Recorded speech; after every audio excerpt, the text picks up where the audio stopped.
আমাদের অর্থনীতি চলতেছে, আমাদের সমাজনীতি চলতেছে, আমাদের রাষ্ট্রনীতি চলতেছে। এরা সুদের বিরুদ্ধে ফতোয়া দিবে, কিন্তু সুদ থেকে এরা বাঁচতে পারবে না। সুদের 1 টাকা খাইলে নিজের মায়ের সঙ্গে 42 বার জিনা করার গুনাহ হয়। এই কথা বলতে গিয়ে রাসূল 3 বার মুখ ধরেছেন। সুদের পাপের কথা বলতে গিয়ে রাসূল 3 বার এভাবে মুখ ধরলেন, বলতে গিয়ে আবার মুখ ধরলেন। সাহাবারা বলে, হুজুর এমন কি কথা বলবেন, বারবার আপনি কেন মুখ চেপে ধরতেছেন? আল্লাহ রাসূল বলে, সাহাবীরা রে, এমন একটা ভয়ঙ্কর তথ্য দিব যেটা বলতে আমার বড় শরম লাগতেছে। সাহাবীরা বলে, হুজুর আপনি যদি শরম পান তাহলে মা তাকুমুর রাসূলু ফাখুযুহু ওয়া মা নাহাকুম আনহু ফান্তাহু, কেমনে আমল হবে? রাসূল বললেন, তাহলে শোনো, যে সুদের 1 টাকা খায়, নিজের গর্ভধারিণী মায়ের সঙ্গে 42 বার জিনা করার গুনাহ। এখন আপনাকে ডাঙ্গি পাড়াত কেউ খায় কিনা? না না, সেটা চিল্লে কোয়া লাগবে কেন? মনে মনেই চিন্তা করেন, আপনি সুদের টাকা খাবেন আর মুসলমান হয়ে মরবেন, ইন্না লিল্লাহ কয়ে আপনার কবরে থুবে। ইয়ার কি মারতেছেন? বাংলাদেশে এমন কোনো পাগল নাই যে পাগলকে বলা হয় তোর মা বিয়ে করবা করবে? এ কথা কোন করবে? কোন পাগল নিজের মাকে বিয়ে করবে না। আর 1 টাকা সুদের খালে 42 বার জিনা করার গুনাহ হয়। আজকে সুদের অর্থনীতি চলবে, শয়তানের রাজনীতি চলবে। আল্লাহর কোরআনের হক কথা বললে তাদেরকে ধরে ধরে জেলে তুলবে। তোরে কোন কথা ঠিক কি না? যদি বলা হয় দেখায় দেন, দেখায় দিবে। ওই যে দেখতেছেন না হুজুর, ওই সামনে ওটা আমার হুজুর, ওই পিছন দিয়ে যা দেখতেছেন ওটা আমার বাপের, আর এই সাইডে আমার চাচা, আর সামনে আমার ভাইকে। এলাকার তাও দেখার জায়গারও নেই। তো সবই যদি তোমাকে হয় আল্লাহর, আল্লাহটা দেখবার গেলে 2 মিনিট হাঁটা লাগবে হুজুর। হ্যাঁ, মসজিদের কাছে গিয়ে বলতেছে, এখানেও আল্লাহর কিছু ছিল না, আমার চাচা 10 শতক আল্লাহ দান করছে, এখানেও আল্লাহর কিছু ছিল না। কে দিল? কে দিল? আমার চাচা আল্লাহ দিল। আর আমরা টাকা পয়সা দিয়ে আল্লাহ ঘর বানাই দিছি। ফেরেশতাকে আল্লাহ, এই দেশের নাম কি? যেই দেশে তোমার কিছুই নাই, ওর চাচা জায়গা দিলে তোমার জায়গা হয়, ওরা টাকা দিয়ে তোমার ঘর বানায় দেয়। আল্লাহ কই, দেশের নামই বাংলাদেশ রে। ওই দেশে আমি আল্লাহর চাইতে গরিব কেউ নাই রে। ওই 7 তলা বাড়ি বানায়, কোনোদিন কারো কাছে 1 বস্তা সিমেন্ট চায় না। জোরে কথা কন না ভাই, কথা কন না কেন? আপনি কোনোদিন দেখছেন যে 5 তলা বাড়ি বানাতে ওই কোনোদিন মাইকলে বলছে, ভাই রে আমার বাড়ি বানাতে টাকা নাই, 2 বস্তা সিমেন্ট চাই? কত কোন দিন দিবে না? তুই কবি না তো? অশরম নাই? অশরম নাই?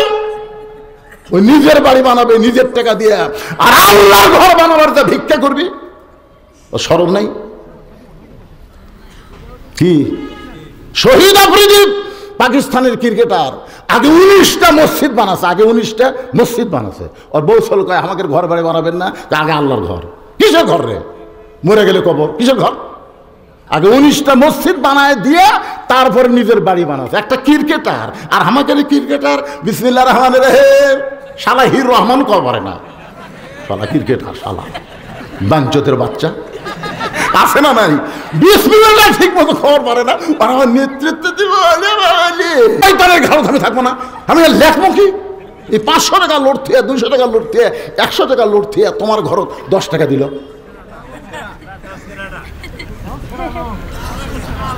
আল্লাহ কোরআনে বলেছে, কোরআনের কথা আপনারা মানবেন না? মানবেন না মুসলমান? লান তানালুল বিররা হাত্তা তুনফিকু মিম্মা তুহিব্বুন। তোমার পকেটের লোটের মধ্যে যেই লোটকে তুমি মহব্বত করো ওইটা আল্লাহকে দাও। জান্নাত তোমার মামার বাড়ি না। জান্নাত পাবার গেলে তোমার মহব্বতের টাকাটা আল্লাহকে দেওয়া লাগবে। এখন আপনাদের পকেটে কোনটা বড় লোট আছে বার করেন তো দেখি। কি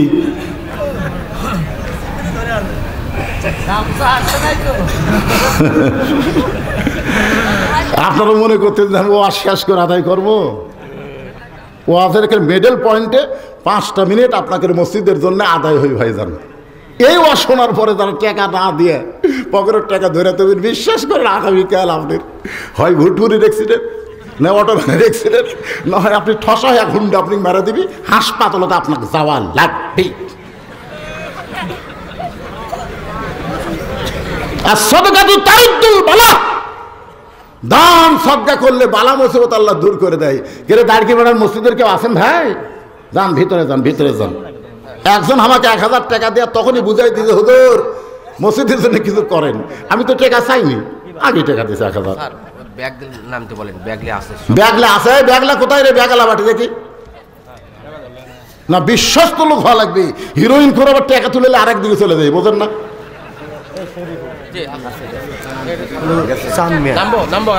চান মিয়া 1000 টাকা দান করেছেন। এইখানে অনেক আল্লাহর বান্দা আছে, সবার কাছে ব্যাগ যাবে না। এখানে 10,000 টাকা, 20,000 টাকা, 5,000 টাকা। কথা বল না কেন? আদায় করে বক্তা ঘন্টার পর ঘন্টা ওয়াজ শুনবেন, ঘড়ির দিকে আমি তাকাই না। কিন্তু আজকে আগে 2টা বক্তা ওয়াজ করলো, লোকই নাই, ওরা কি আদায় করবে? 10,000 টাকা লিল্লাহি তাকবীর। আবু জাফর বাপ মায়ের জন্য 10,000 টাকা দান করেছে। আল্লাহ বাপ মায়ের কবরকে জান্নাতের টুকরা বানায় দেন। বাপ মাকে আল্লাহ কবরে শান্তিময় করে দেন। যে দান করলা আবু বকর রাদিয়াল্লাহর সঙ্গে আবু জাফরকে আল্লাহ জান্নাতি বানায় দেন। ধরে কোন আমিন। দাঁড়কি বাড়া স্বপ্ন কুটিরের পক্ষ থেকে 2000 টাকা অনুদান দান করেছে আল্লাহ। স্বপ্ন কুটির, এটা স্বপ্ন কুটির, এটা কি বাসার নাম? স্বপ্ন কুটির আসলে স্বপ্ন, স্বপ্ন ভাঙ্গে যাবে মিশে আয় বন্দি থাইকা। করলাম কত খেলা, পশ্চিমে তাকিয়ে দেখো তোমার ডুইবা গেছে বেলা। এক পলকের জি স্বপ্ন সঞ্চয় সমিতি, স্বপ্নকুড়ি। ও স্বপ্নকুড়ি, আচ্ছা ঠিক আছে, মাশাআল্লাহ। আল্লাহ স্বপ্নকুড়ির পক্ষ থেকে 2000 টাকা তোমার ঘরে করছে দেন। আল্লাহ স্বপ্নকুড়িকে কবুল করে নেন। জোরে কোন আমিন। কেরে মসজিদ কমিটির সভাপতির পক্ষে কেউ দান করবে না? দোয়া তো আমরা করবো, আল্লাহ তাকে সুস্থ করে দিবেন ইনশাল্লাহ। কিন্তু সভাপতির ছেলে আছে তো নাই? ছেলে আছে? কয় ছেলে? সহসভাপতি কে? ভালো ছিলাম। 100 টাকা দান করছে ছোট্ট মানুষ। আল্লাহ দানকে কবুল করেন, আল্লাহুম্মা আমিন। আমি কমিটির কাছে গিয়ে এরকম চাওয়া পারবো না। আপনি নিজে নিজে রেডি হয়ে আসেন। এখন আলোচনা করা লাগবে।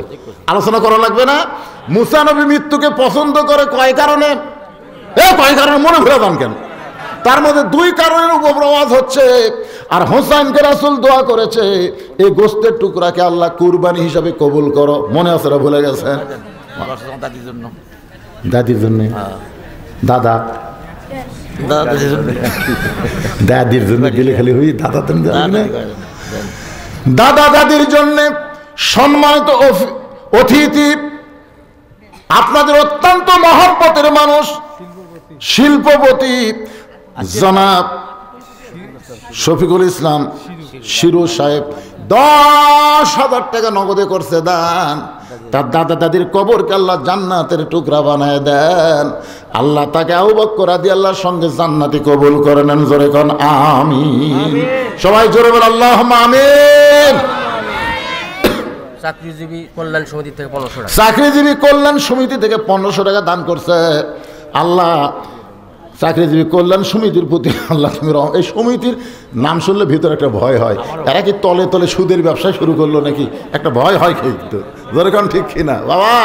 বাবা রে, সোনার চানেরা রে, এইটা দান করো না, তোমার ব্যবসার মধ্যে নামো। ব্যবসা আল্লাহ সুদকে হারাম করেছে, ব্যবসাকে হালাল করে দিয়েছে। যেরকম সুবহানাল্লাহ। 100 টাকা দান করেছে এনার বাবার জন্য একটু দোয়া। 100 টাকা ফ্যাক্টরি দোয়া চালে ওয়াজ করো কখন? খেলে ধরো করো, সব ধরো করো। হ্যাঁ, এখন আসেন। খ্রিস্টান হুজুর বলতেছে 2 নম্বর মুসলমান শুধু মসজিদকে আল্লাহর ঘর বিশ্বাস করে, গোটা পৃথিবী আল্লাহর এইটা বিশ্বাস করে। আপনারা বলেন তো, গোটা পৃথিবী আল্লাহর বিশ্বাস করলে তার ক্ষতি কেমন? ক্ষতি নাই? জয়পুরহাট থেকে একজন আমাকে মোবাইল করে কয়, হুজুর কেমন আছেন? তা আমি তো কইলাম আলহামদুলিল্লাহ। আপনি কেমন আছেন? কয় নাউজুবিল্লাহ। আমি কইলাম ভাই নাউজুবিল্লাহ কেন? বলে হুজুর এই মসজিদের মুয়াজ্জিন আযান দিয়ে একামত দেয়, কিন্তু ইমাম নাই। তো ইমাম নাই কেন? বলে ইমামকে কয়দিন হলে পুলিশ খুঁজতেছে, ইমাম যে কোন জায়গায় লুকা আছে আমরা আর খুঁজে পাচ্ছি না। আমি কইলাম মুয়াজ্জিন সাহেব ইমামরে পুলিশ কেন খোঁজে?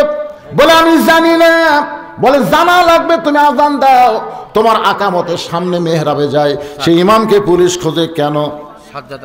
সাজ্জাদ আলী তালুকদার অসুস্থ মানুষ, 1200 টাকা দান করেছে, আল্লাহ তাকে পুরোপুরি সুস্থতা দান করেন। জোরে কন আমিন, জোরে বলে আল্লাহুম্মা আমিন। বাবা এখন কিছুক্ষণ ধরে রাখবেন, দেওয়া মাত্রই দৌড়ালে ওয়াজে লাইন কেটে যাবে। একটু মনোযোগ দিয়ে শোনেন, ইমামকে কেন পুলিশ খুঁজতেছে? মুয়াজ্জিনকে আমি জানি না। আমি বললাম ভালো করে খোঁজ নাও, ইমাম কি সুদের ব্যবসা করে নাকি? মুয়াজ্জিনকে নাউজুবিল্লাহ, আমাকে 7 গ্রামের মধ্যে ইমামের চাইতে ভালো মানুষ নাই, 7 পাড়ার মধ্যে ইমামের চাইতে ভালো মানুষ নাই, তাকে পুলিশ খোঁজে কেন?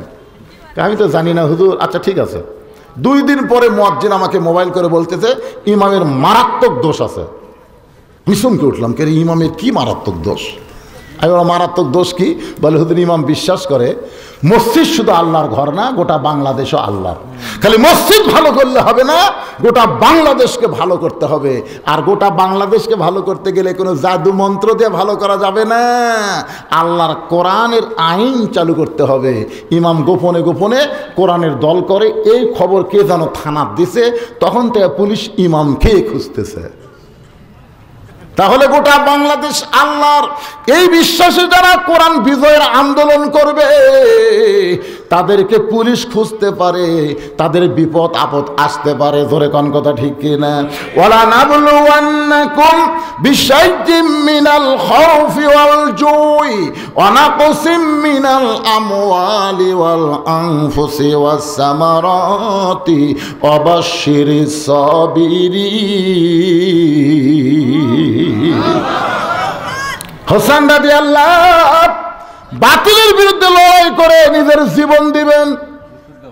এমন সময় আব্দুল্লাহ ইবনে ওমর হোসেনের কাছে গিয়ে বলল, হোসেন ভাই খামাকা গন্ডগোল করে লাভটা কি?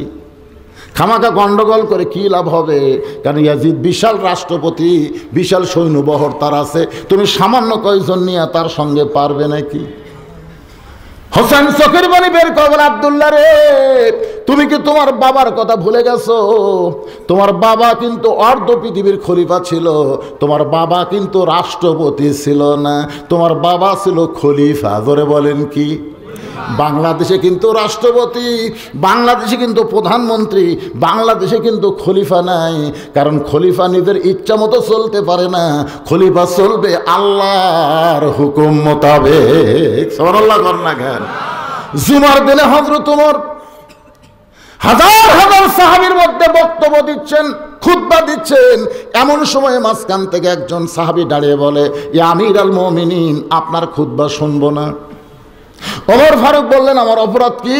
বলে আমাদেরকে খাটো পাঞ্জাবি দিয়ে আপনি লম্বা জুব্বা পরে খুতবা দিচ্ছেন, যতক্ষণ পর্যন্ত লম্বা জুব্বার কাহিনী না বলবেন ততক্ষণ পর্যন্ত আপনার খুতবা শুনবো না। উমরের চোখ দিয়ে দর দর করে পানি পড়তেছে। উমর যদি রাষ্ট্রপতি হতো, উমরকে কিছু বলার আগে পুলিশ গিয়া ওরে ধরতে। ধরে কোন কথা ঠিক কিনা? পুলিশ গিয়ে ধরতে, তার সামনে কি বলিস, লাত্তা লাত্তা ঠিক করতো। কিন্তু হযরত ওমর রাষ্ট্রপতি না, আল্লাহর আইনে চলার কারণে সে হলো খলিফা, তার চোখ দিয়ে দর দর করে পানি পড়তেছে। এমন সময় আব্দুল্লাহ ইবনে ওমর 6 লক্ষ হাদিসের হাফেজ, 30 পারা কোরআনের হাফেজ। জোরে কোন সুবহানাল্লাহ। বাবার পাশে গিয়ে বলে, রে নবীর সাহাবীরা, খাটো পাঞ্জাবি হলেও তোমরা নতুন কাপড় পরে নামাজ পড়তে আইছো, আমার দিকে তাকায় দেখো, আমার পরনে কিন্তু নতুন কাপড় নাই। সমস্ত সাহাবীরা, আব্দুল্লাহ আজকে জুমার দিন নতুন কাপড় কেন পরলে না? আব্দুল্লাহ বলতেছে, আমি যদি নতুন কাপড় পরি তাহলে আমার বাবার জুব্বা কেমনে লম্বা হবে? গভীর রাত্রে আমার কাপড়ের টুকরাটুকু আমার বাবাকে দান করেছি, বাবারটা আমারটা মিলে এই লম্বা জুব্বা পরে খুতবা দেয়। এখন বলো খুতবা শোনা যায় কি না যায়? সঙ্গে সঙ্গে সাহাবীরা চিল্লায় বলে, আল্লাহর কোরআন দিয়ে যখন রাষ্ট্র চলবে এমন ভালো নেতা মুসলমান দেখতে পাবে। আপনার বলেন তো, ভালো নেতা দেখার আশা করা দরকার আছে না নাই? কথা কোন আছে না নাই? একটু মনোযোগ দিয়ে শুনবেন বাগানগো মুসলমানের মধ্যে। তাহলে 1 নম্বর দল কারা? এবার খ্রিস্টান হুজুর বলতেছে গোটা বাংলাদেশের মধ্যে 1 নম্বর মুসলমান দল আছে, তারা শুধু মসজিদকে আল্লাহর ঘর কয় না, তারা গোটা বাংলাদেশকে আল্লাহর বিশ্বাস করে। আর আল্লাহর বিশ্বাস করার কারণে তারা কোরআন বিজয়ের আন্দোলন করে। এরকম একটা দল আমাদের বাংলাদেশে আছে না নাই? করে কথা বলেন, আছে না নাই? আমি নাম বলতেছি না, একটু মনোযোগ দিয়ে চিন্তা করলেই আপনারা বুঝতে পারবেন শুধু কোরআনের ওয়াজ শোনার জন্য আল্লাহ কোরআন পাঠায়নি। কারণ আপনারা যে ওয়াজ শুনতেছেন তার চাইতে আবু জেহেল ভালো শুনেছে। আপনারা তো বসার জায়গা পাচ্ছেন, আবু জেহেল কিন্তু বসার চান্স হয়নি। সারা দাঁড়িয়ে দাঁড়িয়ে কোরআন শোনার পরে সকালবেলাকে মিটিংয়ে বলতেছে এত সুন্দর কোরআনের বাণী, রাতটা কোন দিক দিয়ে গেল আমি বুঝবারই পারিনি। আবু সুফিয়ান বলে, নেতা যেই কোরআন শুনতে আপনি রাত কোন দিক দিয়ে গেল বুঝবার পারলেন না, সেই কোরআনকে ধরলে অসুবিধা কোন জায়গায়? আবু জেহেল বলে, আবু সুফিয়ান রে, এই কোরআনকে ধরলে অসুবিধা কোন জায়গায় যদি শুনবার চাস তাহলে তোর কানটা আমার মুখের কাছে দে, কেন হক কথা জোরে বলা যাবে। কোরআন ধরলে অসুবিধা কি? এটা হক কথা, এ হক কথা জোরে বলা যাবে। দেশে আইলো কলিকাল, ভেড়া চাটে বাঘের গাল। বাংলাদেশে আইলো কলিকাল, ভেড়া চাটে বাঘের গাল। ভেড়া কার গাল চাটতেছে? বাঘের গাল। ভেড়া হলো বউ আর বাঘ হলো স্বামী।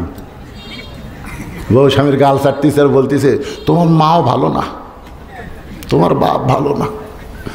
বাঘ খালি কয় গাল চাটলে আর ঘুম ধরবি না। ঘুমের মধ্যে বলতেছে ঠিকই কইছিস রে, ঠিকই কইছিস। সে বুড়া বুড়ির সাথে আমিও থাকবার চাচ্ছি না। ও খালি লাইক দিচ্ছে, বুঝতেছেন না?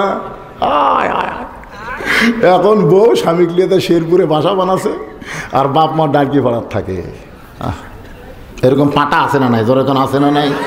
যে সেইলো কলিকাল, ভেড়া সাথে বাঘের গাল। আসল কথা বললে তোমায় ধরবে রে, হক কথা বললে তোমায় জেলে দিবে রে। জোরে কোন কথা ঠিক না? আবু জেহেল বলতে তোর কানটা আমার মুখের কাছে দে, জোরে বলা যাবে না।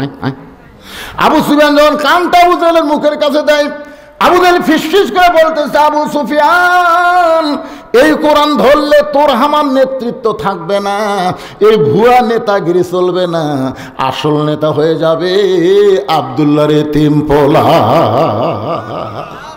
সেই কোরআনের ওয়াজ শুনবেন, কিন্তু বাস্তবে আল্লাহর কোরআনকে ধরবেন না। একটু মনোযোগ দিয়ে শোনেন। হোসেন বলতেছে আব্দুল্লাহ রে, তোমার বাবা ছিল খলিফা, ওসমান গনি ছিল খলিফা, আমার বাবা আলীও ছিল খলিফা। আলীও ছিল কি? কথা কর না কেন? খলিফাতুল মুসলিমিন হযরত আলী। হযরত আলী দুনিয়া থেকে বিদায় নেওয়ার পরে আমিরে মুয়াবিয়া তার সন্তানকে রাজত্ব দিয়ে এই দুনিয়া থেকে চলে যাবে। আমি হোসেন এটা মেনে নিতে পারি না, কারণ যখন খলিফা হবে তাকে শুধু রাষ্ট্রপতি হলে চলবে না, তাকে মসজিদের ইমামতিও করা লাগবে। বাবান এত পাওয়ারফুল কথা হোসেন পাইছে কেমনে? কারণ একজন নেপোলিয়ন বলেছে ভালো একটা সন্তান যদি পাবার চাও তাহলে ভালো একটা মায়ের দরকার। জোরে বলেন কিসের দরকার? আমি আপনাদের কাছে একটু বলবো বোঝানোর জন্য হিকমতের সাথে। আপনারা বলেন তো হোসেনের মায়ের নাম কি? আর ইয়াজিদের মায়ের নাম কি? বাংলাদেশে এমন নেতা নেত্রী আছে তাদের কিন্তু বাপ মায়ের খোঁজ পাওয়া যায় না। জোরে কোন কথা ঠিক কিনা? আপনারা বলেন তো হোসেনের মায়ের নাম সবাই জানেন?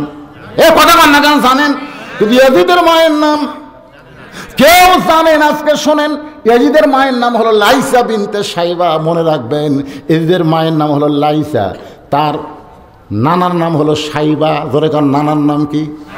ইয়াজিদের দাদার নাম হলো মাবিয়া, ইয়াজিদের দাদির নাম হইল হিন্দা। এই হিন্দা কিন্তু আমির হামজার কলিজা চাবায় খাইছে। একটু মনোযোগ দিবেন, ওই হিন্দার পেট থেকে যে সন্তান হয়েছে তার নাম হলো মাবিয়া। আর হোসেন যে মায়ের পেট থেকে হয়েছে সে মায়ের নাম হলো ফাতেমা।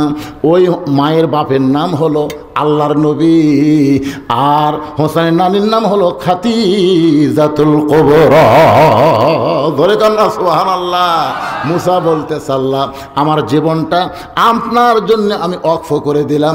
এইটা বোঝানোর জন্যই কিন্তু আপনাদের এত দূর পর্যন্ত নিয়ে গেছে। একটু খেয়াল করবেন, গভীর রাত্রে ফাতেমা স্বামীর বুকের মধ্যে মাথা লুকায় কাঁদতেছে, স্বামী গো আমার দোয়া আল্লাহ কবুল করেছে।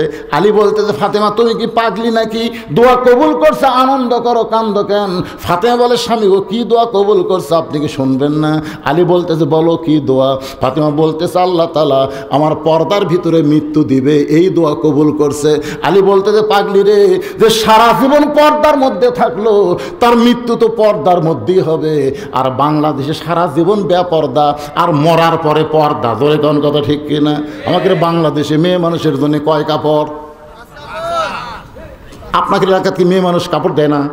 তো সবাই কথা কন না একেবারে, মেয়ে মানুষ কয় কাপড়? খালি 5 কাপড়। খাটনি পর্যন্ত চাদর দিয়ে ঢাকাতে হয় না? সবাই বলে বাবা মেয়ে মানুষের লাশ দেখা জায়েজ নাই, চাদর দিয়ে যখন খাটনি ঢাকিছে তখন ফেরেশতারা ঘুরতেছে আর বলতেছে আল্লাহ ই তো গোটা পাড়া ঘুরিছে, এই মেয়ে মানুষ গোটা পাড়া ঘুরিছে, দাঁড়িয়ে পাড়ার এমন করে মরদ নাই দেখছি না, দেখ 5 কাপড় দিয়ে এই চাদর দিয়ে ঢাকাতে। আল্লাহ বলতেছে এটা বাংলাদেশ রে, এরা বাঁচতে মানে না রে, মরার পরে মানে রে। আমার মায়েরা, পর্দার অন্তরে যারা বসে আছেন শোনেন, সারা জীবন যদি পর্দার মধ্যে না থাকেন মরার পরে 5 কাপড় দিয়ে কোনো লাভ হবে না, এইটা ভুয়া কথা। জীবিত অবস্থায় পর্দার ভিতরে থাকা লাগবে। সারা জীবন কোরআনের বিরুদ্ধচারণ করলেন, মরার পরে আপনার নামে কোরআন খতম দিয়ে দোয়া করলে কোনো লাভ হবে না, কারণ কোরআন মরা মানুষের জন্য নয়, কোরআন হলো জীবিত মানুষের হেদায়েত। সুবহানাল্লাহ কলবি ঠিক ঠিক, একটু জোরে বলেন ঠিক। বাজান এক টানা ওয়াজ করবো, কষ্ট নিয়েন না। মা ফাতে বলে স্বামী গো কবে আমার মৃত্যু হবে এইটা কি শুনবেন না?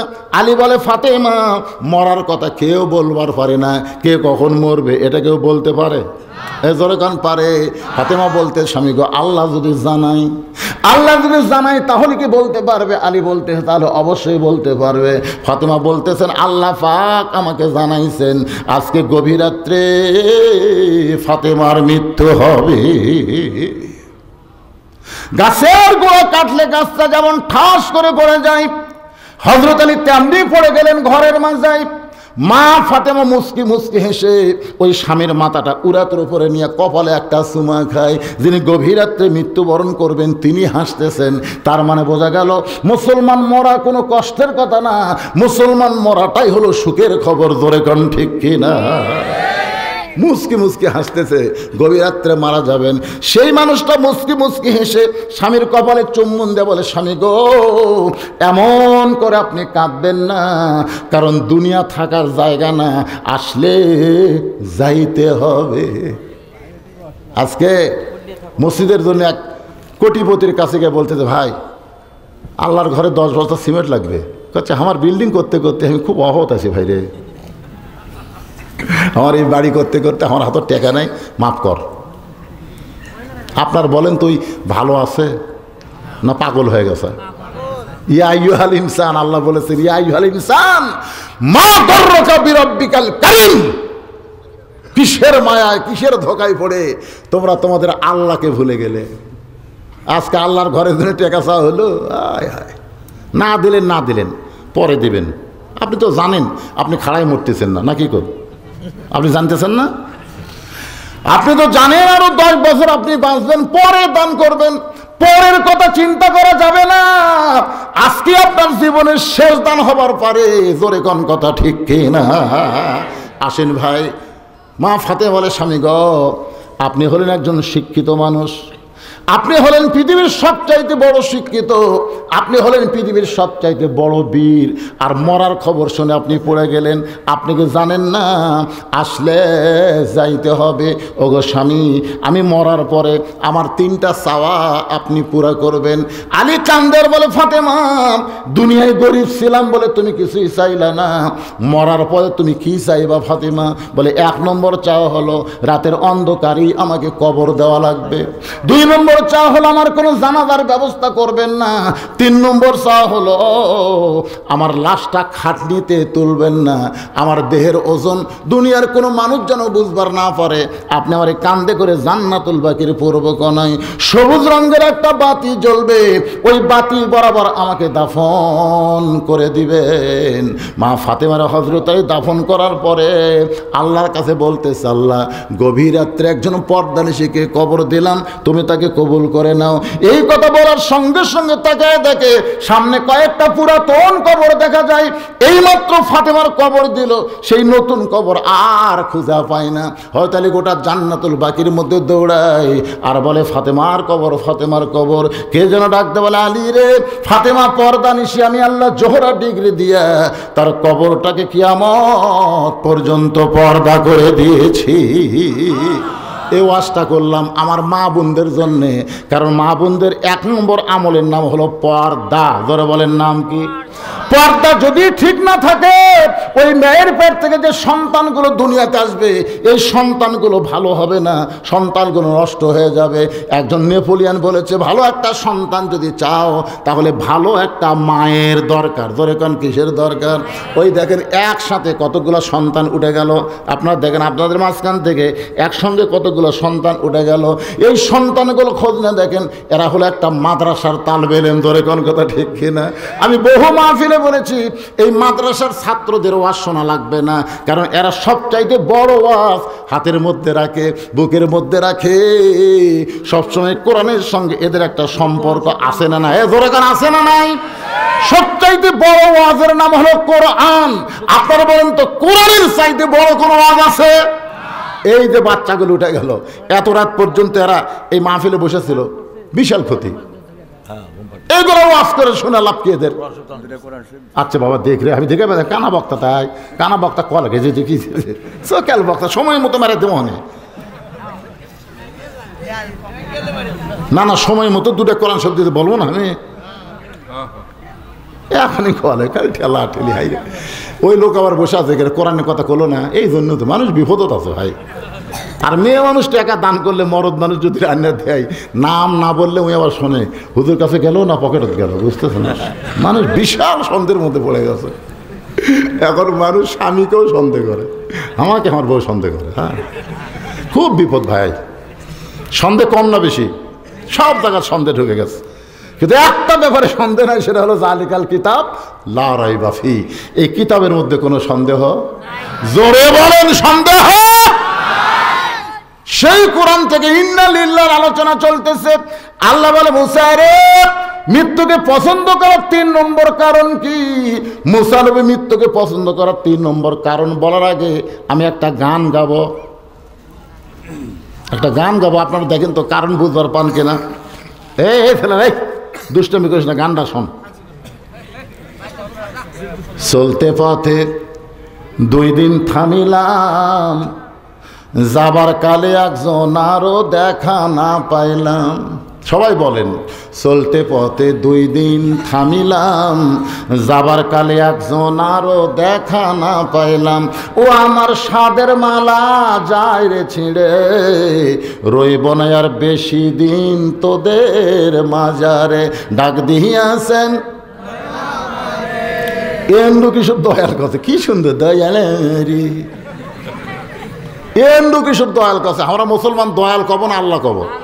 ডাক দিয়াছেন আল্লাহ আমারে, রইব না আর বেশি দিন তোদের মাজারে। একটু মনোযোগ দিবেন। মুসা বলে, মাবুদ, মৃত্যুকে পছন্দ করার 3 নম্বর কারণ হলো ক্ষণস্থায়ী জীবনের পরিসমাপ্তি হবে। মৃত্যুর পরে আল্লাহ চিরস্থায়ী জীবন আমাদেরকে দিয়া দিবে। সুবহানাল্লাহ কন্যা কেন? আচ্ছা, আমরা যে দুনিয়াতে জীবিত আছি, এটা কি চিরস্থায়ী না ক্ষণস্থায়ী? কিন্তু করার পরে যে জীবন পাবো তার নাম কি? তা আপনাদের কাছে কোনটা ভালো লাগে, ক্ষণস্থায়ী না চিরস্থায়ী? তো চিরস্থায়ী জীবন নিবার গেলে মরা লাগবেই রে। এই পিছনে যারা দাঁড়িয়ে আছে ভাব কিরে, আরে আজকের আলোচনাটা পরে চিন্তা করবেন। প্রত্যেকটা কথায় অত্যন্ত গুরুত্ব নিয়ে আপনাদের সামনে বলতে যে ভাই, সবচাইতে বড় বিপদ হলো মরা লাগবে, অথচ মরার চিন্তা করে না। এর চাইতে বড় বিপদ কি আছে? এখন দাড়ি পাকে গেছে, দাঁত নাই রে বারে, টোল পড়ে গেছে, এরপরও এই দাড়ি কামায়। এরকম আছে না নাই? বেহুদ্দ লোক আছে না নাই? কপালত ভাঁজ পড়ে গেছে, দাড়ি কামাচ্ছে। একবার হক ছিল না করলো, হুজুর এর দাড়ি কামাতে গেলে যদি চামড়া কাটিয়ে যায় ভয় লাগে হুজুর। আমি বললাম একটা পেলাস রাখতো, পেলাস, এরকম চামড়া ঢিলা লোক যদি দাড়ি কামাবার চায় তো পেলাস দিয়ে টেনে ধরে তারপরে কেনে দিবে। আখেল নেই। সবচাইতে বড় বিপদকে জানেন? এক মেয়ে আমাকে বলতে, তো হুজুর আমার স্বামী খুবই সুন্দর, তো আমি যখন স্বামী নিয়ে বাইরে যাই মেয়েগুলো সব আমার স্বামীর দিকে তাকা থাকে। হুজুর আপনি একটু দোয়া দরুদ দেন তো, মেয়েরা যেন আমার স্বামীর দিকে না তাকায়। আমি বললাম কোনো দোয়া দেয়া তোমার স্বামীকে পর নারী থেকে আলাদা করতে পারবা না, তুমি চাচা বানাও তাহলে হবে। কি কি কি কইলেন হুজুর? স্বামী চাচা? এই পাগলি, তোমাকে চাচা কবার করছি, চাচা বানাবার করছি। তুমি হাত পাও ধরে হোক খালি দাড়িটা রাখার ব্যবস্থা করো। ওই স্বামীর হাত পাও ধরে পাও তেল তুল দিয়ে দাড়ি রাখছে, বড় 4 আঙ্গুলে এখন দাড়ি আছে।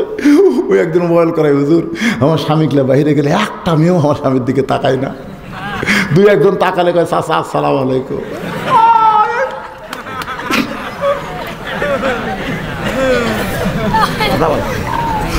আসলে বেটা দাড়ি ধরছে, বাপ দাড়ি কামায়। জনগণ কিন্তু বাপক ভাই কয়, বেটাক চাচা কয়, এরকম আছে না? যেরকম আছে না? সবচাইতে বড় বিপদ মুসলমান হওয়ার পরে নবীর এই দাইমি সুন্নতকে অবহেলা করা। আপনি জানেন যে কোনো সময় আমার মৃত্যু হবে, আপনি যদি দাড়ি ছাড়া কবরত যান আপনার খবর কি?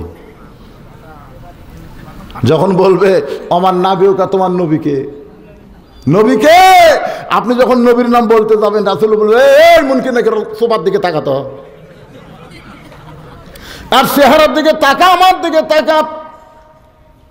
দুনিয়া থেকে কিছু আনতে পারে নাই, কবরে সব কিছু থুয়ে আইছে, শুধু আমার সুন্নত দাড়িটা যদি কবরের মধ্যে আনতে পারত, ও আমাকে নবী বলার আগে আমি নবী তারই উম্মত বলে স্বীকার করে নিতাম।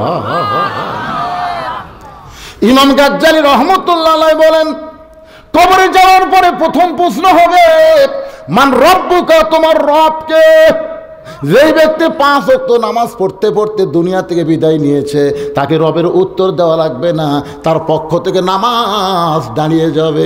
নামাজ দাঁড়িয়ে বলবে, রে মুনকির নাকির, কাকে রব সম্পর্কে প্রশ্ন করতেছ?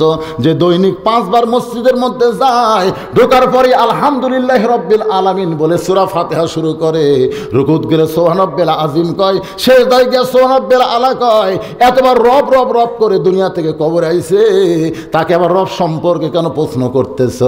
আল্লাহর মুনকির নাকির বলবে, আল্লাহ তোমার বান্দাকে রব সম্পর্কে প্রশ্ন করলে নামাজ সে খেপা খেপছে, আল্লাহ বলে যে নামাজ নে কবরের মধ্যে আইছে, তার রবের উত্তর হয়ে গেছে। তাহলে আপনি যে নামাজ পড়তেছেন না, বেনামাজ অবস্থায় যদি আপনি মরে যান, এটা কি রহমত না বিপদ? ইমাম গাজ্জালী বলেছেন, ইমাম মালিক বলেছেন, 2 জন একসাথে বলেছেন, তোমাদের এলাকায় চিহ্নিত কোনো বেনামাজি যদি মারা যায়, তোমরা সবাই যদি জানো এই লোকটা ইচ্ছা করে নামাজ পড়েনি, আর যখন মরে যায় তখন তোমরা যদি কোনো নামাজি ব্যক্তি তার জানাজাত হাজির হও, তোমাদের আমল নামায় 1 হোক বা পরিমাণ পাপ হবে। তো বলতেছে হোক বা কি? বলে উহুদ পাহাড়ের সমান।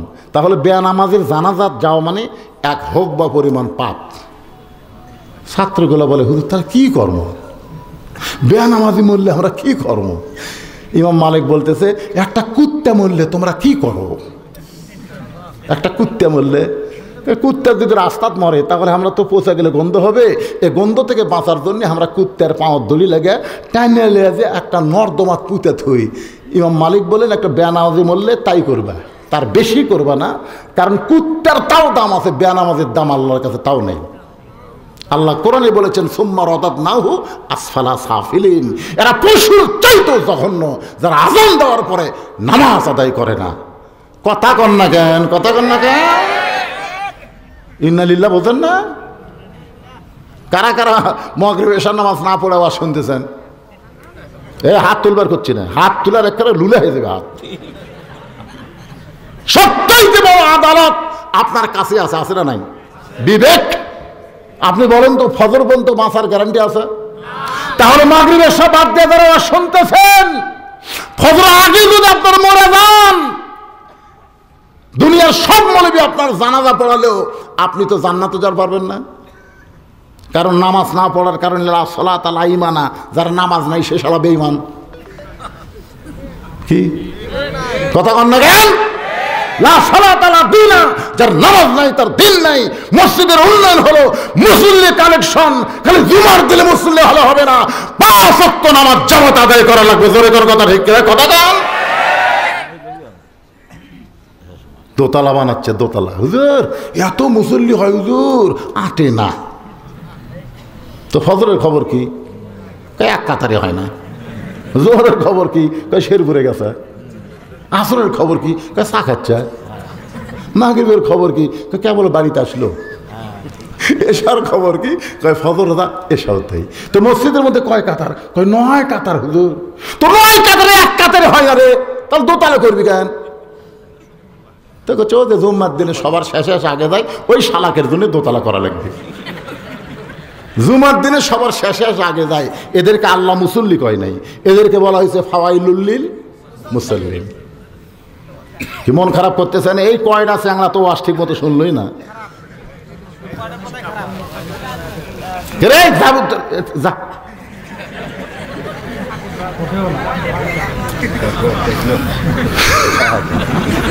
এদের জন্য দোয়া করবো আমরা প্রাণ ভরে। তোর মুখটা বার করতো মহানা দেখি, তোর মুখটা বার করতো।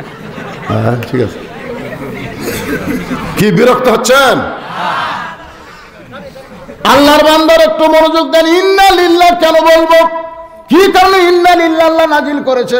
আর অল্প সময়ের মধ্যে কথা বলি, আপনাদের নিয়ে আমি আখেরে মোনাজাত করতে চাই। ভাইজান একটু মনোযোগ দিয়ে শুনবেন। মৃত্যুকে পছন্দ করার 3 নম্বর কারণ বলার সঙ্গে সঙ্গে আমি আপনাদেরকে নিয়ে যাব হোসেন রাদিয়াল্লাহ। সেদিন বাতিলের সঙ্গে আপোষ করছে, এজোরাকান করছে। আপনারা বলেন তো, প্রত্যেক জুমার সানি খুতবায় প্রত্যেকটা মসজিদের ইমাম সাহেব কিন্তু আপনাদেরকে শোনাই আরবিতে। আপনারা হয়তো বুঝবার পারেন না। সাইদুস শাবাবে আহলিল জান্নাহ হাসান হোসাইন রাদিয়াল্লাহু তাআলা আনহুমা, ওমর ফারুক বললেন, ইয়া রাসূলুল্লাহ আসরের নামাজ হলো 4 রাকাত। জোরে বলেন কয় রাকাত? 4 রাকাত নামাজ। কিন্তু প্রথম রাকাতের প্রথম সেজদায় আপনি 3 বার সুবহান রাব্বিল আলা কইলেন, কিন্তু দ্বিতীয় সেজদায় গিয়া 100 বার সুবহান রাব্বিল আলা বলি, কিন্তু আপনি সেজদা থেকে মাথা তুললেন না। দ্বিতীয় রাকাত ঠিকই করলেন, তৃতীয় রাকাত ঠিকই করলেন, চতুর্থ রাকাত ঠিকই পড়লেন, কিন্তু প্রথম রাকাতের দ্বিতীয় সেজদা এত লম্বা দেওয়ার কারণ কি? আল্লাহ রাসূল বলেন, ওমর প্রথম রাকাতের দ্বিতীয় সেজদা 3 বার সুবহান রাব্বিল আলা বলার পরে আমি সেজদা থেকে মাথা উঠাবার চাই। আমি যে সেজদা থেকে মাথা তুলব, এমন সময় 2 জন পবিত্র আমার পিঠের উপর চড়ে বসলো। 2 জন পবিত্র এসে আমার পিঠের উপর চড়ে বসলো।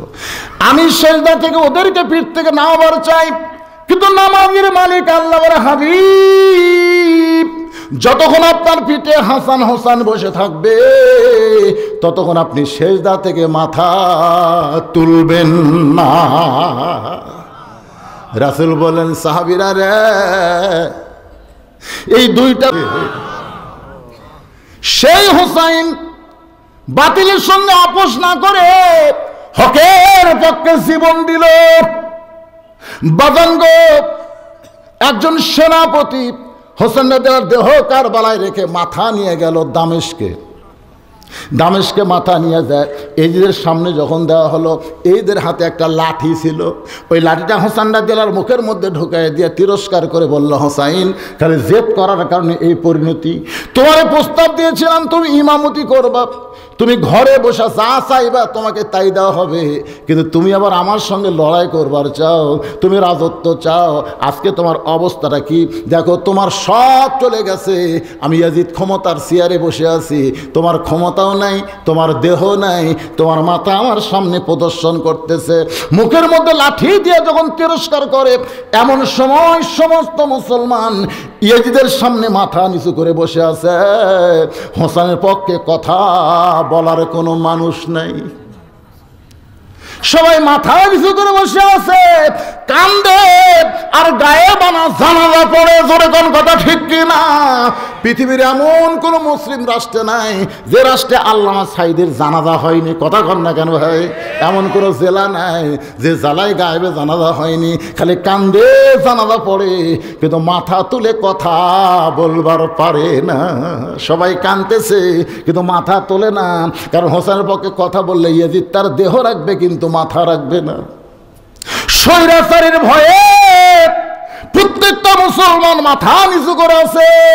এমন সময় 80 বছরের একটা বুড়া মানুষ সুবহানাল্লাহ লাঠি ভর দিয়ে দাঁড়ায়, লাঠি ভর দিয়ে দাঁড়ায় বলতেছে, ইয়াজিদ মুখে যা আসে তা বলতে পারো না, যার মুখে লাঠি ঢুকাইয়া তিরস্কার করতেছে, ইয়াজিদ রে তুমি তারে চিনোই না, তুমি যদি তারে একবার চিনতে পারতাম তাহলে এইরকম বেয়াদবি করার সাহস পাইতা না। ইয়াজিদ রে যার মুখে লাঠি ঢুকায় তিরস্কার করতেছো তাকে তুমি চিনো না, তাকে তুমি চিনো না, সে হলো জান্নাতি যুবকদের সর্দার হোসাইন, তুমি জান্নাতে যাবার পারবা না, তার সিগনেচার। আর সাহাবীরা পাগলের মতন কথাগুলো শুনতেছে। সঙ্গে সঙ্গে হোসাইন সাহাবীর কোল থেকে বলে, রে নবীর সাহাবীরা, আমার নানাকে চিনো বলে নানার কাছে আমাকে যাবার দিচ্ছ না, কিন্তু তোমরা শুনে নাও, আমাকে তোমরা চিনতে পারলা না। আজকে শোনো, ওই নানার চাইতে কোনো অংশে আমি ছোট না। আমার নানারে চিনো বলে নানার কাছে আমাকে যাবার দিচ্ছ না, আজকে শুনে নাও, ওই নানার চাইতে কোনো অংশে আমি ছোট না। সঙ্গে সঙ্গে হযরত আলী দৌড়ে এসে হোজাইফার কোল থেকে কায়দা নিয়ে মুখে একটা ঠাসি মেরে বলতেছে, ওরা ফায়না আলাকা জিকরাক, তোর নানার সাথে দুনিয়ার কাউরে তুলনা চলবে না, তুই একটা পুচকা হয়ে কেমনে তুলনা দিলি। এত দূরে মুখে ঠাসি মারছে, নিচের দাঁত উপরে লক কাইটা রক্ত বের হয়ে গেছে। কিছুক্ষণ পরে হযরত আলী যখন মুখ থেকে হাতটা টান দেয়, হোসেন বলে, নানার সাহাবীরা রে শোনো, আগে বলছি নানার চাইতে আমি ছোট না, এখন বাবার কোল থেকে বলতেছি ওই নানার চাইতে আমি অনেক বড়। যেই কইছে নানার চাইতে অনেক বড়, ওমর ফারুক বলে, আলী রে আমার নবীর শানে বেয়াদবি করবে, আমি ওমর কিন্তু সহ্য করতে পারবো না। এই কথা শোনার পর হযরত আলী যখন হোসেনকে নিয়ে যাবার চায়, সঙ্গে সঙ্গে নবী ওয়াজ বন্ধ করে দাঁড়িয়ে বললেন, আমার কলিজার টুকরাকে আমার কাছ থেকে আলাদা করিস না। যেই বলেছে কলিজার টুকরাকে আলাদা করিস না, সঙ্গে সঙ্গে হযরত আলী হোসেনকে ছাইড়া দেয়। হোসেন রক্তমাখা মুখ না দৌড়ে এসে আমার কপালে একটা চুমা খায়। নবী তাকায় দেখে গোটা মুখ রক্তে পরিপূর্ণ হয়ে গেছে। রাসূল বলে, হোসেন রে এই কথাগুলো যদি আমার একা বলতি ভাই, আমি কিছুই বলতাম না।